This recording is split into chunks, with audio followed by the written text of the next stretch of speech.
Hi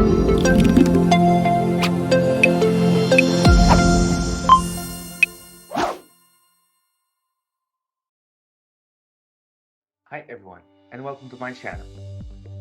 My name is Simon Machado, and I'm passionate about seeking problems and providing solutions in analytics engineering. So, if you would like to pay as much attention as you can, I would advise you to drink as much coffee as you can and join me. So, what is the main topic of this presentation? Well, as you can see, the main topic of this presentation is Azure Synapse Analytics and how to manage confidential data with dynamic data masking using PowerShell.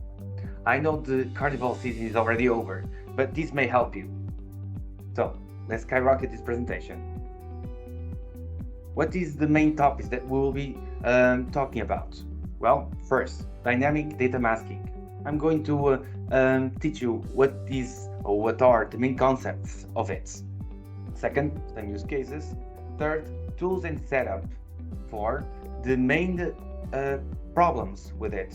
The main problems with the current solutions. 5, the solution itself that it was built. And 6, I'm going to show you some benefits. Regarding dynamic data masking. So, what is dynamic data masking? Well, as you can read, is a technique that ensures that non-privileged users cannot see the confidential data that was masked, and it will hide the confidential data in a result set of a query that runs over database fields. No physical changes occur to the original data. Exploring a little bit more about the concept, dynamic data masking is complementary to other features, and by feature I mean security features such as encryption, RLS, row-level security, OLS, object-level security, and so on. So never forget that dynamic data masking is complementary. What about permissions?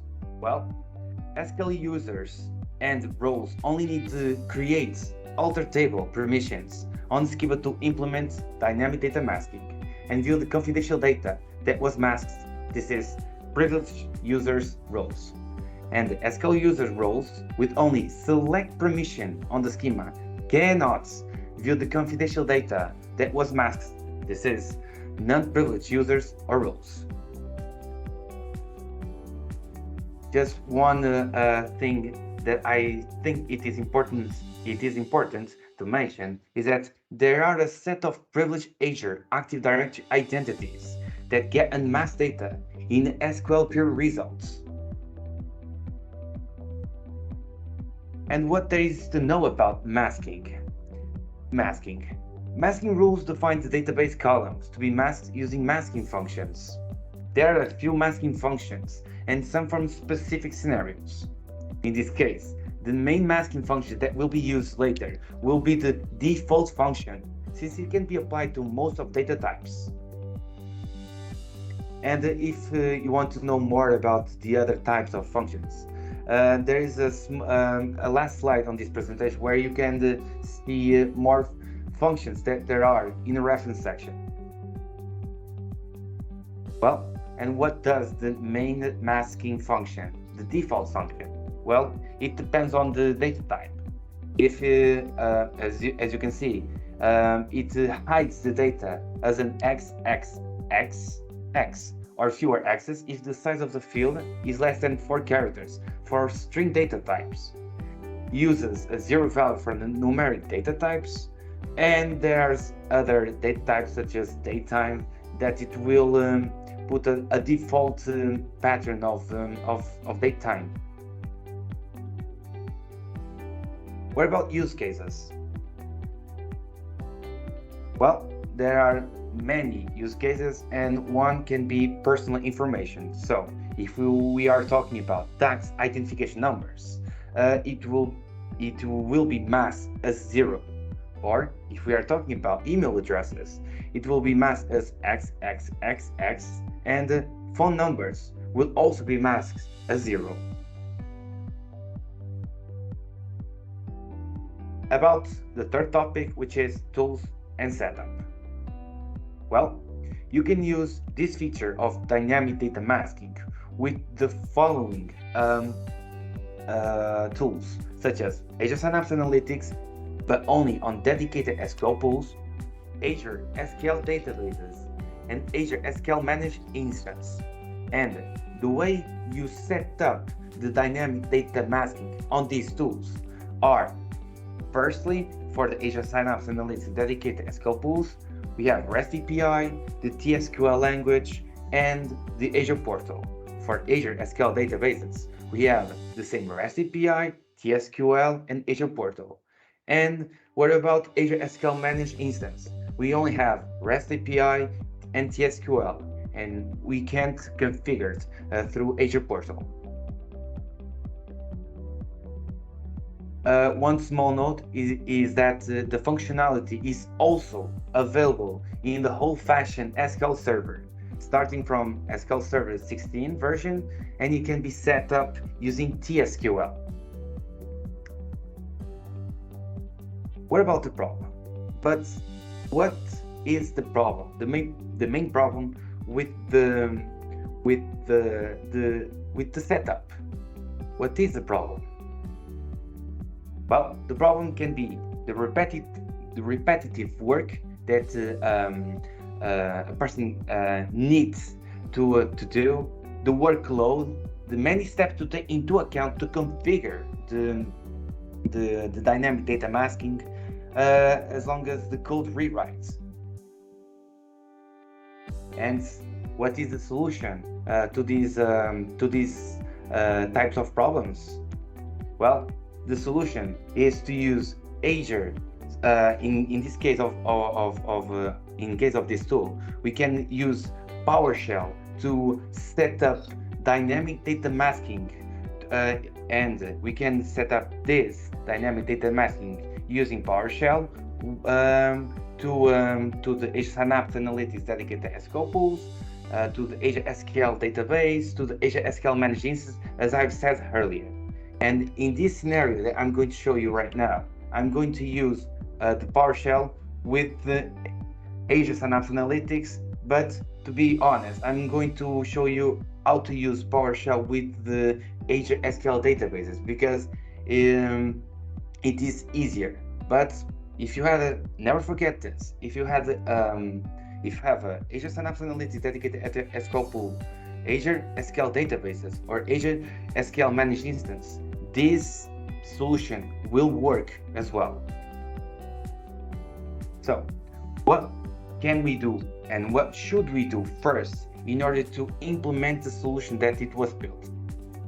First, we must set the execution policy to unrestricted.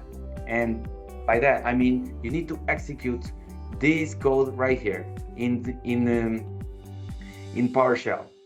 Next, you must install the Azure model with administrator privileges, and the command line that you can use, it's this one below. And third, we must execute the main solution inside the folder. And what folder are you thinking about? Okay, the folder is the development, and I'm going to show you this right away. And in order to do that, I'm going to first show you the main folder where the solution was built.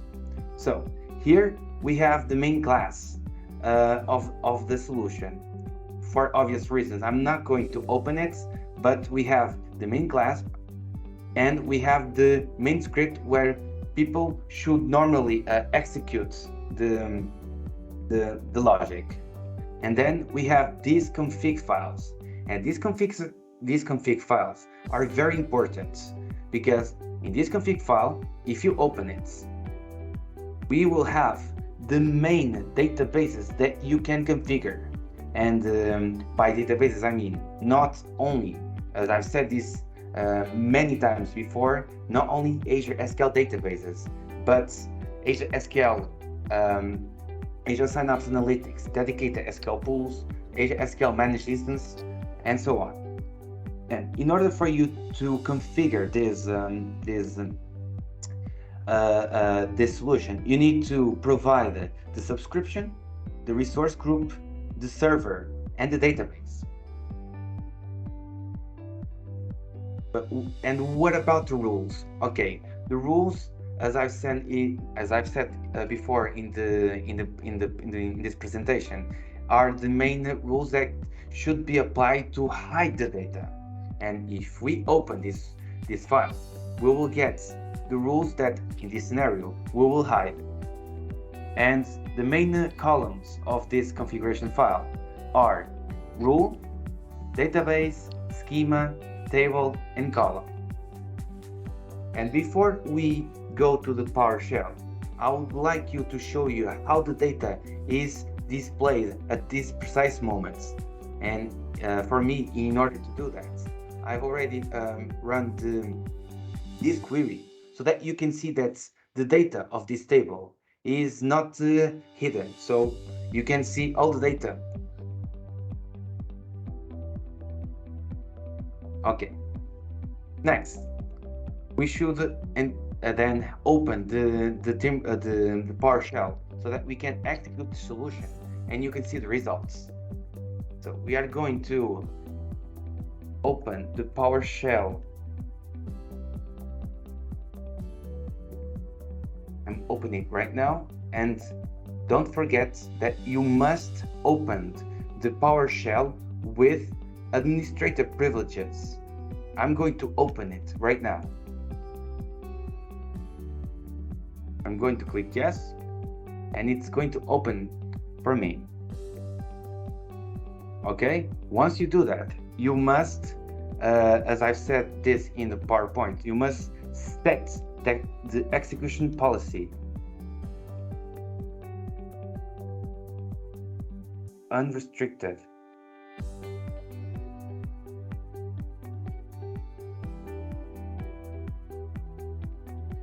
It's going to prompt you this message and you can click yes. The second step is to import the model that we will be using, which is the Azure model. And in order for you to do that, you must type this.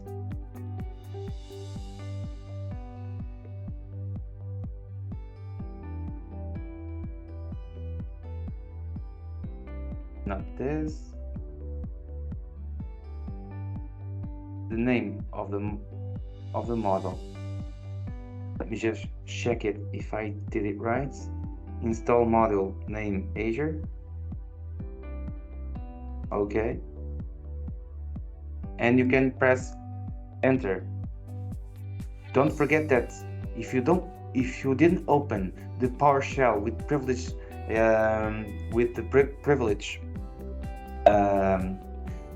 you won't be able to do this. And then you can click yes. I'm not going to click yes because the model Azure is already installed. So in case you don't have it installed, I advise you to install it first. And then we must go to the main folder where the solution was built. I already have the views here, and the path is this one, as you are about to see in a moment. DD, I'm going to write this one down. Clear. And then we can see that these files are present in this folder that I have shown you a moment ago. Once you do this, you can type in the scripts and execute to hide the columns that there are configured in the config files. There are many scenarios where you can do this, but I'm going to show you a few. For instance, we can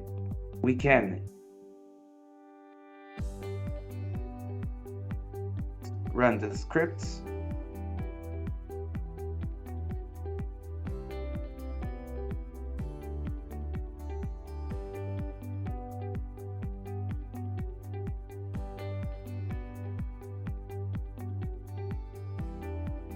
just check this one out. You must execute the solution with this command.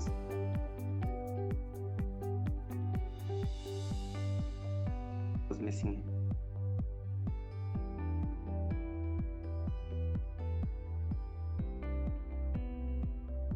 I'm going to click run once again, and it's going to ask me for the path where there are configured the databases, and I'm going to provide the path of the databases.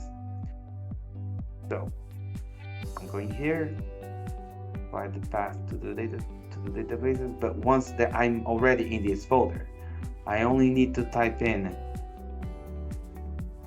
this path.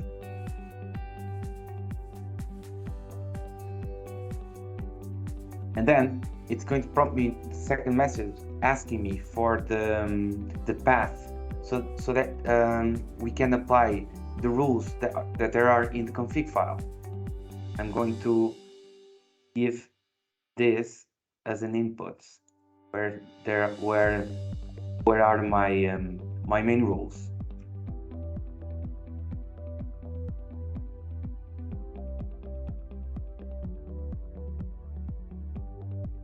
So the next state is that he's going to ask me to enable the dynamic data masking. I'm going to enable it,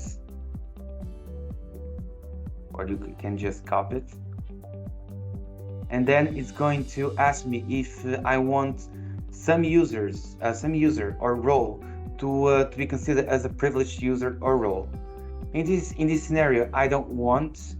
But if you have a scenario where you want to type in the user or role that should be a privileged user or role, I would advise you to write here the person that should be considered as privileged users. Once that I don't have a privileged user or role, I'm going to just type nothing. And at this moment is going to configuring the data masking state for the database. It's starting to configuring, but before doing that, it's going to ask me if I want to insert the rules or to delete the rules that are in the config file. In this case, I'm going to type inserts because I want to insert the rules on database. It was already the columns are already hidden for us. One thing that I think it's important to see is that at the end of the execution, we can see the columns that were where the dynamic data masking was applied, and I can show you by going to the same SQL server that I've shown you a few minutes ago. And if I run this script, if I run this query, but with a user that is a no privilege user, you can see that the results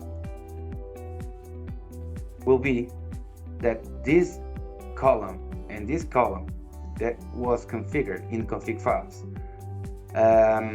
have the information hidden, and this person that logged in, which is called the no privilege user, cannot see the data now, but a few moments ago he could. But right now, once that the dynamic data masking was applied, he can't see it right now.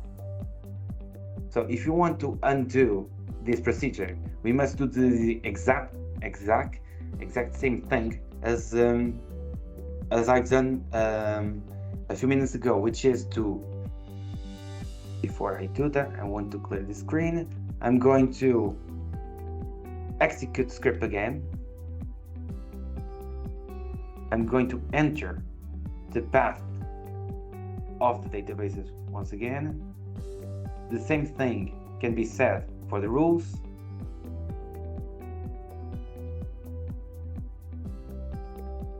I'm going to type in, okay, I could type in enabled or disabled, and disabled would work as well. But in this scenario, I'm going to type enabled, and then I'm not going to choose a privileged user because I don't have it, but you could have in the future. And in this scenario, I'm going to delete now the rules that there are in the config file. And as you can see, it's already deleting the rules. Just going to quit the screen, and we are going to check the results again.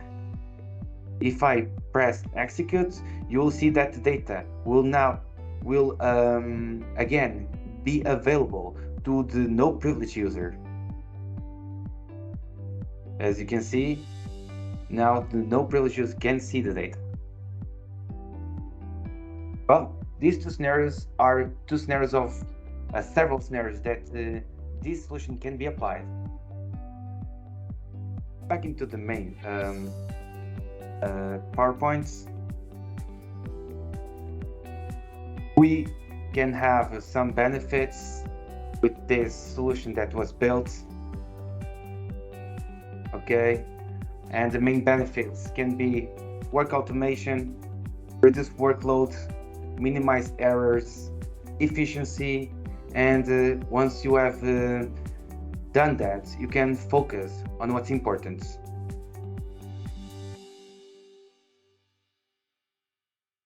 And that's it. We arrived at the end of the destination, and if you'd like to contact me to have access to this solution, well, here is my website, here is my Instagram, my LinkedIn, and my GitHub page. Okay, I hope you enjoyed this video, and I'll see you next time.